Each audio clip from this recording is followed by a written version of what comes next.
আজ বিষ্ণুপুরে মমতার জনসভা। এই জনসভাকে ঘিরে জোর প্রস্তুতি। বিষ্ণুপুর হাই স্কুলের মাঠে দুপুর 2টো নাগাদ সভা করবেন মুখ্যমন্ত্রী। তৃণমূল প্রার্থী তন্ময় ঘোষের সমর্থনে সভা করতে চলেছেন মুখ্যমন্ত্রী। বিষ্ণুপুরের সভাস্থল থেকে সরাসরি রয়েছেন আমাদের প্রতিনিধি স্বরূপ গঙ্গোপাধ্যায়। স্বরূপ, তৃণমূল প্রার্থী তন্ময় ঘোষের সমর্থনে আজ সভা করতে চলেছেন মুখ্যমন্ত্রী মমতা বন্দ্যোপাধ্যায়। প্রস্তুতি জোর কদম। এই মুহূর্তে কি ছবি উঠে আসছে?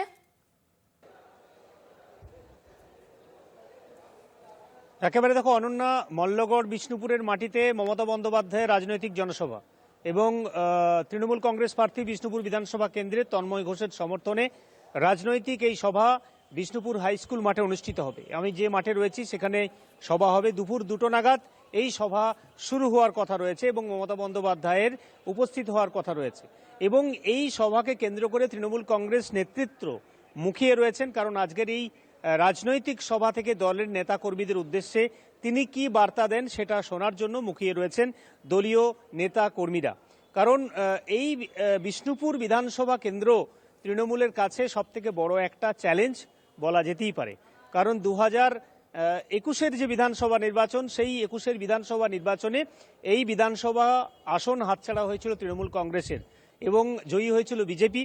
পরবর্তীকালে যিনি বিজেপির বিধায়ক ছিলেন তিনি তৃণমূল কংগ্রেসে যোগদান করেন এবং বিজেপি ছেড়ে তৃণমূলে তিনি যোগদান করেন এবং যোগদান করার পর তিনি আবার তৃণমূলের প্রার্থী হয়ে এই বিধানসভা কেন্দ্রের আসনে লড়াই করছেন। মানুষ তাকে কতটা মেনে নেবে বা সবথেকে বেশি যেটা গুরুত্বপূর্ণ যে তন্ময় ঘোষ যিনি এই এলাকার বিধায়ক ছিলেন বিজেপি, পরবর্তীকালে তিনি তৃণমূলে যোগদান করেন, মানুষের সাথে থাকার চেষ্টা করেছেন এবং মানুষের উন্নয়নের সাথে কাজ করেছেন।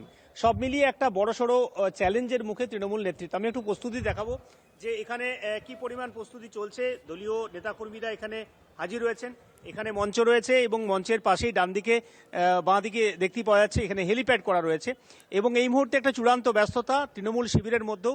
তৃণমূলের কর্মী সমর্থকরা যারা এখানে রীতিমতো ফ্ল্যাগ বাঁধার কাজ চলছে, কিন্তু যেহেতু দুপুর 2টোর সময় অনুষ্ঠান হওয়ার কথা তারা কিন্তু একদম মুখিয়ে রয়েছে। দেখতেই পাওয়া যাচ্ছে যে তারা ফ্ল্যাগ বাঁধার কাজ করছেন।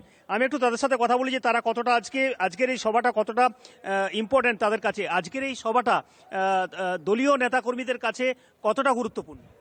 দলীয় নেতাকর্মীর কাছে অনেকটাই গুরুত্বপূর্ণ, কেন মমতা ব্যানার্জি কি বার্তা দেন এবং আগামী দিন মমতা ব্যানার্জির উন্নয়নের ধারা অব্যাহত রাখতে আমাদের ঘরের ছেলে তন্ময় ঘোষ বুম্বাদাকে কাছের মানুষ পেয়েছেন। খুবই উৎসাহিত বিষ্ণুপুরের মানুষ তন্ময়দাকে এবং আজকে মানুষের উপচে পড়া ভিড় হবে। এই যে তন্ময় ঘোষ যিনি বিজেপি থেকে জিতেছিলেন এখন তৃণমূলের আবার প্রার্থী হয়েছেন, এই দল বদলকে মানুষ কতটা মেনে নেবে বলে মনে হয়? ওইটা মানুষ হয়নি, কেন তন্ময়দা যা উন্নয়ন করেছে বিষ্ণুপুরের বিধানসভার জন্য মানুষ এমনি ওনাকে ভোট দেবেন ঘরের ছেলে হিসাবে। অর্থাৎ আজকের এই সভা থেকে একটা প্রস্তুতি দেখতে পাওয়া যাচ্ছে। কতটা প্রস্তুতি আপনাদের শিবিরের মধ্যে? আমাদের প্রস্তুতি অনেক এগিয়ে গেছে। গ্রাম থেকে সকলে রেডি হয়ে পড়েছে, টাউনের সকলে রেডি হয়ে পড়েছেন আসার জন্য। সকাল থেকে মেঘ ভার করে রেখেছে, ওয়েদার খুব সুন্দর, তাপমাত্রাটা অনেকটাই কমে গেছে।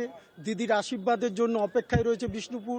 আমরা বিষ্ণুপুরবাসী হিসাবে খুবই গর্বিত যে দিদি আসছেন এবং আমরা চাইছি দিদি এসে যাতে হেরিটেজ সিটি হিসাবে বিষ্ণুপুরকে ঘোষণা করতে পারেন। তার যে প্রচেষ্টা তিনি যদি নেন, আমরা বিষ্ণুপুরবাসী দুহাত তুলে আনন্দে নৃত্যহারা হব, এটাই আমাদের অঙ্গীকার। আজকের এই যে সভা একটা রাজনৈতিক তাৎপর্য রয়েছে? অবশ্যই রাজনৈতিক তাৎপর্য রয়েছে, কারণ বাংলা বিদ্বেষী কিছু মানুষ ভিন রাজ্য থেকে এসে পৌঁছাচ্ছেন এবং বাংলার বিরুদ্ধে কুৎসা করে অবমাননা করে বাংলা সংস্কৃতিকে ধ্বংস করার চেষ্টা করছেন, বাংলা সংস্কৃতিকে নষ্ট করার চেষ্টা করছেন। আমরা বাঙালি, আমাদের রবীন্দ্রনাথ আমাদের জীবনের আদর্শ, ঈশ্বরচন্দ্র বিদ্যাসাগর আমাদের আদর্শ। সেই আদর্শকে কলুমালিত করে একটা নতুন সংস্কৃতি চাপাবার চেষ্টা করা হচ্ছে, যেটাকে বলা হচ্ছে উত্তর ভারতীয় সংস্কৃতি। তার বিরুদ্ধেই আমাদের লড়াই। দেখো, রাজনৈতিক একটা তাৎপর্য রয়েছে। দলীয় কর্মী সমর্থকরা যেটা বলছিলেন, এখানে একটা প্রস্তুতি চলছে সভাস্থল ভরাতে উদ্যোগী তৃণমূল নেতৃত্ব। ইতিমধ্যেই বিভিন্ন গ্রামগঞ্জের মানুষজন আসতে শুরু করেছে। তো আমি যেটা বলছিলাম যে রাজনৈতিক একটা প্রেক্ষাপট এই বিষ্ণুপুরের লালগড়ের বিষ্ণুপুরের মল্লগড়ের মাটিতে একটা অবশ্যই তাৎপর্য রয়েছে। কারণ 2011-র যে বিধানসভা নির্বাচন রাজ্যে পালাবদল হয়, সেই পালাবদলের সাথে সাথে বিষ্ণুপুর বিধানসভা কেন্দ্রেও কিন্তু পালাবদল হয়েছিল এবং 2011-র পর 2016 সালের নির্বাচনে এই বিধানসভার আসন কিন্তু রাজ্যে পালাবদল হয়নি, রাজ্যে মমতা বন্দ্যোপাধ্যায় ক্ষমতায় ছিলেন, কিন্তু বিষ্ণুপুরের মানুষ এই বিধানসভার আসনে পালাবদল হয়েছিল, অর্থাৎ বিষ্ণুপুর বিধানসভার আসন পরিবর্তন হয়েছিল। কংগ্রেসের ঝুলিতে গিয়েছিল বিষ্ণুপুর বিধানসভার আসন।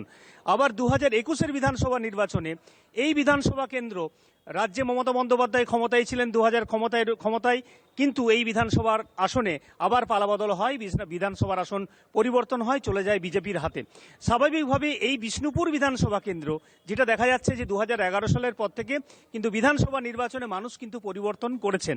স্বাভাবিকভাবেই তৃণমূল নেতৃত্বের কাছে এটা বড় একটা প্রাপ্তি যে এবার কি তাহলে তৃণমূলকে মানুষ চাইছেন, সেই প্রশ্নটা কিন্তু উঠছে, বা সেই প্রশ্নটা উঠছে। তবে একটা বিষয় পরিষ্কার যে এই বিষ্ণুপুর বিধানসভা কেন্দ্রে, বিষ্ণুপুর বিধানসভা কেন্দ্রের বিষ্ণুপুর যে শহর, এই শহরের যে ভোট ব্যাংক, সেটা কিন্তু একটা নির্ণায়ক দলের প্রার্থীদের কাছে। কারণ যারা দলের প্রার্থী হয়েছেন, এই প্রার্থীদের জয়লাভটা নির্ভর করছে বিষ্ণুপুরের শহরের ভোটের উপরে।